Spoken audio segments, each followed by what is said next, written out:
राज्यपालाच्या अभिभाषणाच्या संदर्भात बोलण्याची संधी दिल्याबद्दल मी मनापासून आपले आभार मानतो. नंबर गेला ना मागे. खरं तर महाराष्ट्राच्या पुढील वाटचालीचा दिशादर्शक दस्तऐवज ज्यामध्ये आर्थिक शिस्त, पायाभूत सुविधा, कृषी क्षेत्रातली बळकटी, उद्योगांना चालना आणि सांस्कृतिक जतन या सर्व क्षेत्रात सरकारने स्पष्ट दिशा मांडल्याच्या या अभिभाषणामध्ये दिसते आहे.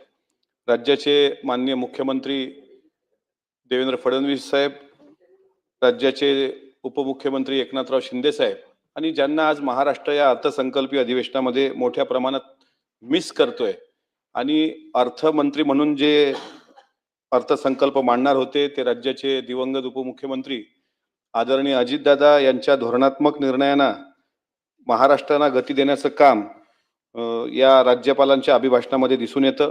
महाराष्ट्रासारख्या मोठ्या आणि विविधतेने नटलेल्या राज्यात विकासाची गती टिकून ठेवण्याकरता निर्णय क्षमता, सातत्य आणि प्रशासनातील समन्वय अत्यंत महत्वाचा असतो. सभापती महोदय, गेल्या काही वर्षात राज्याने आर्थिक नियोजन, प्रकल्प पूर्णत्वास नेणे आणि निधीच्या कार्यक्षम वापरात जे धोरणात्मक निर्णय घेतले त्यामधून शासनाची स्थिर भूमिका दिसून येते. सभापती महोदय, कृषी क्षेत्र हे महाराष्ट्राचं अत्यंत महत्वाचं क्षेत्र आहे. या क्षेत्रात सुद्धा विशेषतः सिंचन प्रकल्पांना गती देणे असो, AI टेक्नॉलॉजीचा वापर असो, शेतकऱ्यांपर्यंत योजनांचा थेट लाभ पोहोचवणे असो, पायाभूत सुविधांनी निधी उपलब्ध करून देणे असो, ही दिशा केवळ घोषणापुरती मर्यादित न राहता प्रत्यक्ष अंमलबजावणी दिसली पाहिजे आणि त्यासाठी शासन कटिबद्ध आहे असा विश्वास सुद्धा माननीय राज्यपाल यांच्या अभिभाषणामध्ये दिसून येतो. विकास ही केवळ आर्थिक संकल्पना नाही सभापती महोदय, ती प्रेरणेची प्रक्रिया आहे.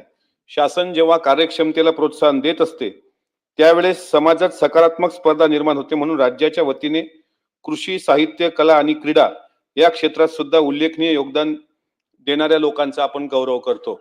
माझी मंगलप्रभात लोढा साहेब, आपण या ठिकाणी आहात सरकारच्या वतीनं मंत्री म्हणून, माझी आपल्याला विनंती आहे आणि माझ्या विनंतीचा आपण गांभीर्याने विचार करावा असं मी आपल्याला विनंती करतो की राज्याच्या वतीने कृषी, साहित्य, कला आणि क्रीडा या क्षेत्रात उल्लेखनीय योगदान देणाऱ्यांसाठी अजितदादांच्या नावाने एक राज्यस्तरीय पुरस्काराची योजना जाहीर करणं मला असं वाटतं खरी त्यांना आदरांजली ठरेल. कारण या क्षेत्रामध्ये अजितदादांचं योगदान नाकारता येत नाही. महाराष्ट्र पुढे नेण्यामध्ये त्या तिन्ही पक्षाच्या सरकार महायुतीचं काम करत होतं, त्यामध्ये अजितदादांची प्रामुख्याने भूमिका होती.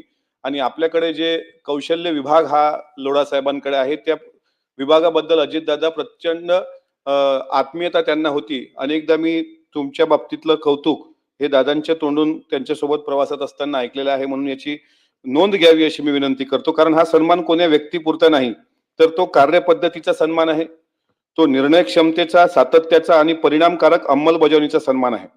कृषी क्षेत्रात नवकल्पना करणाऱ्या शेतकऱ्यांचा, साहित्य संस्कृती जोपासणाऱ्या कलावंतांचा आणि राज्याचं नाव उंचावणाऱ्या खेळाडूंचा गौरव शासनाच्या नावाने आणि या कार्यसंस्कृतीच्या परंपरेने व्हावा, म्हणून अजितदादांच्या नावाने हा पुरस्कार असावा असं माझं मत आहे. राज्यपाल महोदयांनी मांडलेले अभिभाषण हे स्थैर्य आणि विकासाचा दस्तऐवज असल्यामुळे राज्याला निश्चितच दिशा देतील. महाराष्ट्राच्या प्रगतीचा प्रवास सातत्याने, संयमाने आणि जबाबदारीने पुढे जात असताना या प्रवासामध्ये अजितदादांची उणीव भासणं मला असं वाटतं हे सर्वात मोठी शोकांतिका आहे. पण आदरणीय सुनेत्रा वहिनी ज्या राज्याच्या पहिल्या महिला उपमुख्यमंत्री म्हणून आता सरकारमध्ये आलेल्या आहेत आणि अत्यंत जड अंतःकरणाने सुद्धा तितक्याच तत्परतेने त्यांनी ह्या सगळा शिवधनुष्य लिलाया उचललेला आहे, त्या पेलतील याबद्दल कुणाच्याही मनात दुमत नाही. मागे वरळी डोम येथे आपण होतात सभापती महोदय, राज्याच्या मुख्यमंत्र्यांनी अजितदादांचा जो गौरव केला, जो उल्लेख केला, त्यामध्ये तिजोरीवर आर्थिक ताण असताना सुद्धा लाडकी बहीण योजना अजितदादांनी कशा पद्धतीने कार्यान्वित केली. इतर कुठल्याही याच्यावर ताण आला तरी मागे पुढे होईल, पण आर्थिक शिस्त देण्यासाठी आणि लाडकी बहीण योजना कायम राहण्यासाठी माननीय मुख्यमंत्र्यांना सुद्धा त्यांनी कशा प्रकारे डिस्कशन केलं हे स्वतः माननीय मुख्यमंत्र्यांनी त्यांच्या भाषणामध्ये त्या दिवशी वरळी डोमला सांगितलं. आणि आम्ही सुद्धा व्यक्त केलं होतं की लाडकी बहीण योजना म्हणजे अर्थातच ह्या मागण्या आहेत त्याला इम्प्लिमेंट करण्याचं काम सरकार करेल. कारण विधानसभेचे अध्यक्ष नार्वेकर साहेबांनी अजितदादांच्या स्मारकाच्या संदर्भात विधान भवन परिसरामध्ये त्यांचं स्मृती कायमस्वरूपी राहाव्या म्हणून एक स्मारकाचा उल्लेख त्या ठिकाणी केलाय. त्याबद्दल मी त्यांचं विशेष अभिनंदन करतो. ते लवकरात लवकर पूर्णत्वास येईनच, पण दादांच्या नावाने राज्यस्तरीय पुरस्कार आणि लाडकी बहीण योजनेला आदरणीय अजितदादांचं नाव देण्याचाही विचार आपल्या सरकारने करावा अशी अपेक्षा व्यक्त करतो. मग सन्माननीय सदस्य राजेश राठोड साहेबांनी राज्यपालांच्या अभिभाषणापूर्वी आदरांजली व्यक्त दादांना झाली नाही याचं जे खंत व्यक्त केली, ती खंत माझ्या मनात सुद्धा होती. पण राजेश राठोड साहेबांना मी धन्यवाद देतो की तुम्ही खंत मांडली. पण सरकार म्हणून त्यांना हे अधिवेशन होईपर्यंत आदरांजलीचा जो कार्यक्रम राज्यपाल अभिभाषणाच्या वेळेस आपला मिस झाला, तो आणखी मुख्यमंत्र्यांच्या उपस्थितीत या अधिवेशनाच्या पार पडेपर्यंत करता येईल का ते बघावं. आणि शासनाने, महाराष्ट्र शासनाने आणि आदरणीय अजितदादा जे महाराष्ट्राचं व्हिजन होतं, त्या नेतृत्वाची कायमस्वरूपी आठवण या महाराष्ट्राला राहील असा पुरस्कार त्यांच्या सन्मानार्थ जाहीर करावा. एवढंच या निमित्तानं अपेक्षा व्यक्त करून मला राज्यपालांच्या अभिभाषणावर बोलण्याची संधी दिल्याबद्दल मान्य सभापती महोदयांचे आभार मानतो.